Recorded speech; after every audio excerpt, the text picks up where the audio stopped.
Hey everyone, welcome back to the channel. Today we are going to talk about a kubeconfig file. Okay, so you might have already used while accessing the Kubernetes cluster, but it has a lot of content, and what is the meaning of it, that's what we are going to talk about in this particular video. So just to give a brief, so we know that, okay, let's say this is our cluster, okay, having multiple nodes, and on a master node, we have basically an API server, your etcd, okay, your a scheduler, your controller, right? So all components would be there on master. And then we set up a kubectl. Okay, so kubectl is basically a command line interface through which we interact with the API server. Okay, and then API server behind the scene will talk to all other components or all other worker nodes. And then whatever we want to access or deploy, everything we can do it from here.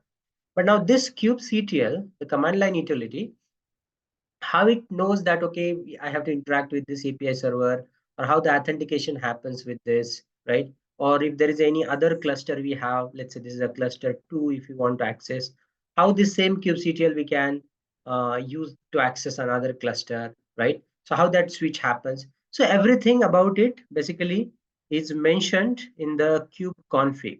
Okay, so we are going to talk about this kubeconfig file.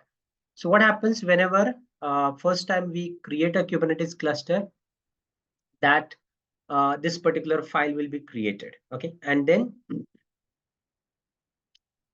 let me just open this. Yeah. So this is how typically a kubeconfig file look like. Okay, and this usually it is there in the home directory of that user. Inside that .kube folder would be there, and there will be a config file. Okay, so this is what the location is, and this config file we call it as a kubeconfig, and typically this is how it looks like. Okay, where API version v1 kind config, and this file has three sections. Okay, this file has a three sections. The first section is about cluster, right? So whichever cluster you want to access with the kubectl, all those cluster details will be there. Like for example, the name of the cluster certificates, and the cluster server. I mean the API server no details. Okay. Now, if you are accessing only one cluster through that kubectl, only one entry would be there. But even if you are accessing 5 clusters at five different times, then you will have a list of those clusters here. Okay. Now I'll come back to the context. There is another component we have in this config file is a user. So now by default, whenever we create a cluster, there would be a one admin user created through which you can access the cluster.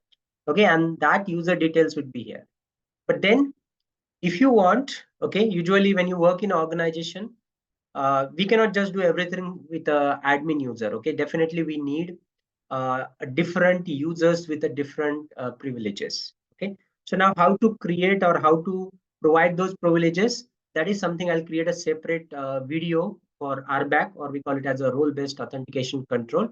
So for that we'll create a separate video, but for now let's understand how the admin user we use it. Okay, so admin user details would be there, and then a context. What does it mean by context? Basically, here on the right hand side you can see, let's say we have multiple clusters like development cluster, production cluster, Google cluster, MyCube. These are some name of the clusters we have. And then let's say we have multiple users as well, like admin, the development user, production user, MyCube user. So context is nothing but basically a mapping of that user to the cluster, right? For example, let's say this admin user is accessing a production. So admin @ production. So this kind of a details will be there. Here you can see in the context, the name of the context is MyCube admin. And in the context, we are providing cluster and user. So kind of we are doing a mapping of that user, which user is accessing which cluster. That kind of a mapping we do. Okay. So this is how basically your config file will look like, right? So just to give you a quick understanding, let me just show you that on the whiteboard as well. And then I'll show you the actual file as well. So what happens is, let's say this is your cluster 1. Okay, this is your cluster 2. Okay, and then basically let's say you have a user 1. Okay, so this user detail plus both this cluster details would be there in that config file. And also in the context, we'll have a two context. Okay. In the context one, we'll have a mapping of user one with a cluster one. Okay. And then user one, another context two, will have a user one at the rate cluster two. Okay. So this way we can have a mapping of each user with each cluster depending on our need. So whenever you need to do that kind of mapping, we need to add one more context entry here. Now, how to do that? Or let me just quickly show you that. So I have already a cluster available. Okay, let me set the alias for kubectl. So k is equal to kubectl. So now if I do kubectl get node, here you can see it is showing the cluster details. Okay, even if I just try to do kubectl get pod, right now it is saying there is no pod, right? So how the kubectl is interacting with the Kubernetes cluster and getting all that details. So basically what happens, okay, as discussed in this particular user's home directory, there will be one .kube folder, and inside that a config file will be there. Okay, and in this config file you can see API version v1 under cluster. This is a cluster detail. Okay, you can see here cluster name is kind, the server is this, and then it is the certificate of that. Similarly, in the user, you can see the name of the user is kind, and that user certificate is available. And then in the context, you can see there is one context created with a name kind, and that context is basically mapping this particular cluster and this particular user. Okay, so this is how basically your config file looks like, right?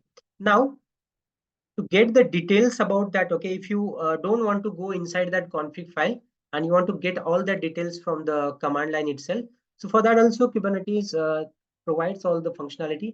So if you do kubectl config, okay, and if I do kubectl config -h, you can see here a lot of commands we have.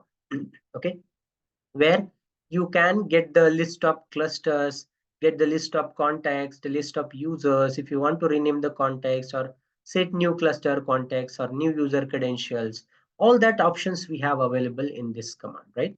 Like for example, let's run some commands. So kubectl config. Here, let's say I want to get the users, right? So if I do kubectl config get users, so right now we have only one user that it is listed, right? So if you want to get the clusters, so get clusters. So right now we have only one cluster with name kind. That's what it is showing. If you want to get the context, that also it will show you. Context.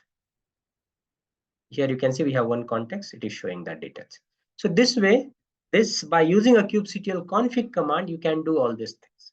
Now here, what I'm going to do is I'll just create one more quick small cluster by using a kind utility itself. Okay, and then we'll have two entries into this config file, and then we'll see how we can basically switch the cluster, right?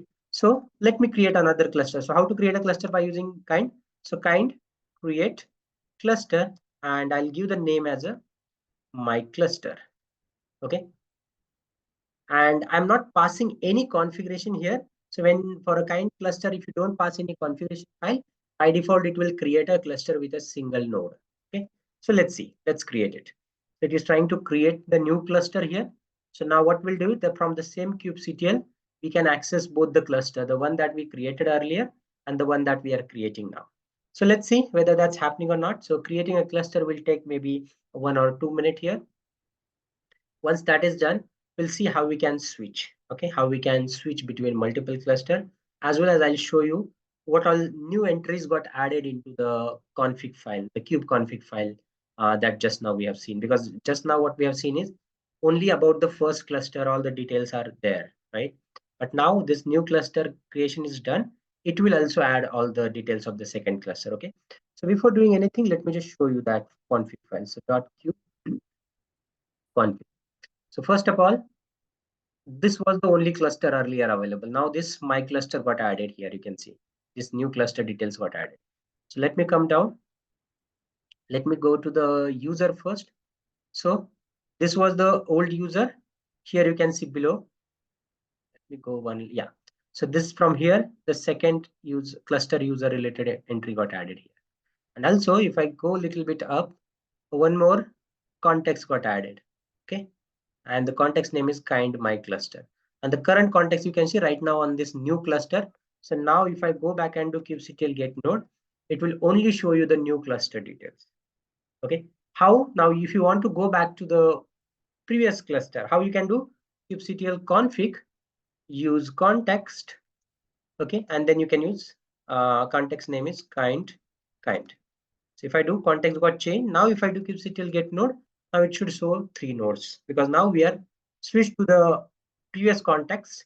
Now we are able to access this. Now if you want to go back again to this new cluster, same command whatever we have used, just you need to change the name of the context, that is kind my cluster, and it switched. Now if I do kubectl get node, you can see only one node is there. Okay, and then all other commands like get cluster we have seen, right? Get context, so now we have 2 contexts. Okay, if you do get clusters, now it shows 2 clusters. If you do get users, now we have 2 users. So this is how you can get more details about your config file by using this kubectl config command.